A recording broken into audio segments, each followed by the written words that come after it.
People are being exposed for who they are. So let's be clear, none of this stuff is new, right? None of this killing of Black and brown body, none of it's new. It's just exposed faster.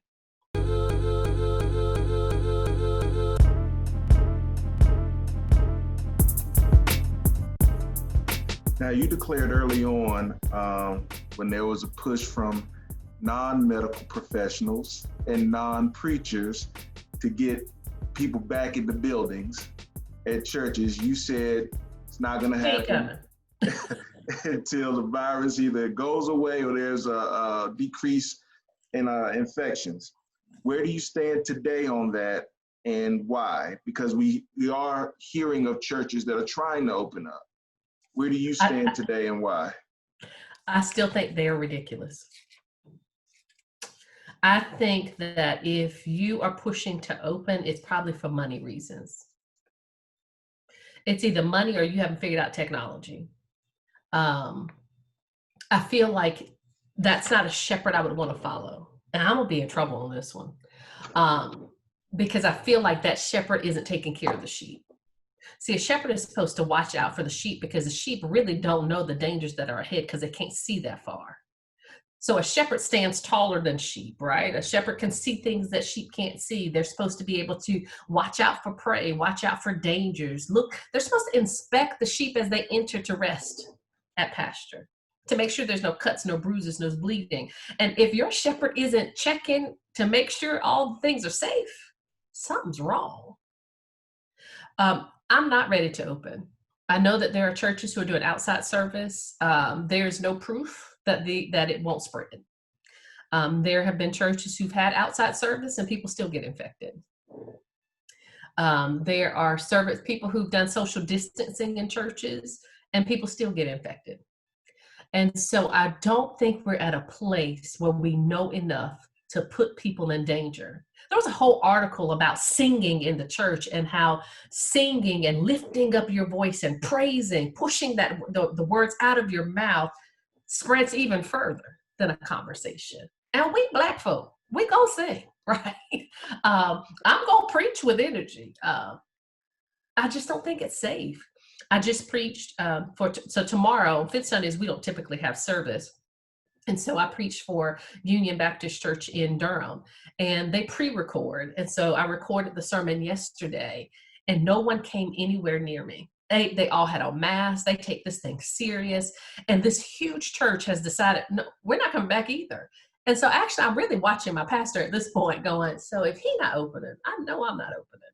And with the information that I get a report every day from the county of Alamance of how many cases are in Alamance County. How many new cases have we every single day, 5 o'clock, I get the same report. And we have not reached a place where we didn't have a day with no new cases in Alamance County.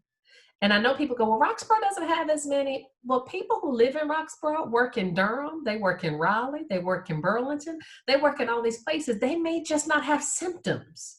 And I think that is what is concerning to me is we're not taking it seriously. You can be asymptomatic and show up and have church and infect the whole church.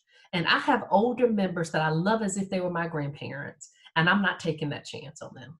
I'm just not. So not only with the virus that has raged throughout this year, but 2020 has been a year of some very difficult developments socially in our nation, socially, politically, however you want to frame it.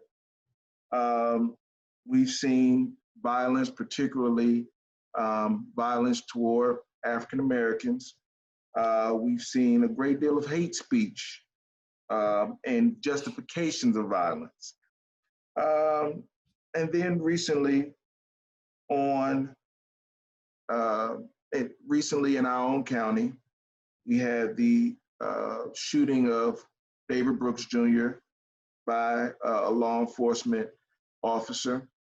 And that is being investigated and worked out, and information will hopefully be forthcoming other than what we already know. But what we also saw that alarmed me was the rhetoric online on social media in our own county with people who we rub shoulders with on a daily basis. So what are your thoughts on where we stand as a nation and as a county on race, violence, and justice? Where do we stand? We're in trouble. We are in some real trouble. We are in trouble because the covers have been pulled off. The veil has been torn. People are being exposed for who they are. So let's be clear, none of this stuff is new, right? None of this killing of Black and brown body, none of it's new. It's just exposed faster. It is exposed because we got these in our hands and we've got social media to click a button and we can go live from anywhere. So none of it is new. I really think in all of this, now we can see the truth. People are showing who they are. So you don't have to guess. Is this a good one or is this a bad one? They are showing you. And when they show you, don't let them back up and say, oh, I just meant, you showed me once. That was it. And so I'm not saying you cut people off, but you learn to say, I can forgive you and still not deal with you. See, that's a misconception. You don't have to forgive and become friends again. I don't know who tells that lie. No, you can forgive a person and walk in love and not mistreat a person and never connect back with them. We are in a time where we are seeing people for who they really are. We are seeing our Black brothers being hunted down in the streets.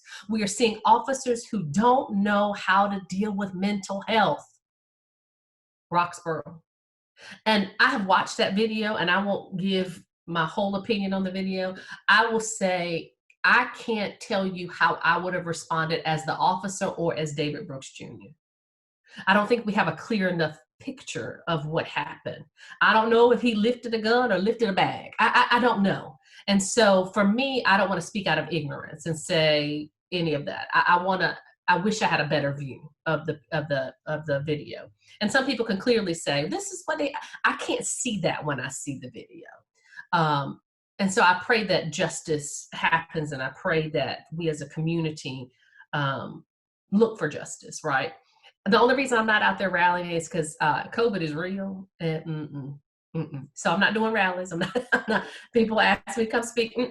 COVID is real. I'm not trying to be in a large group.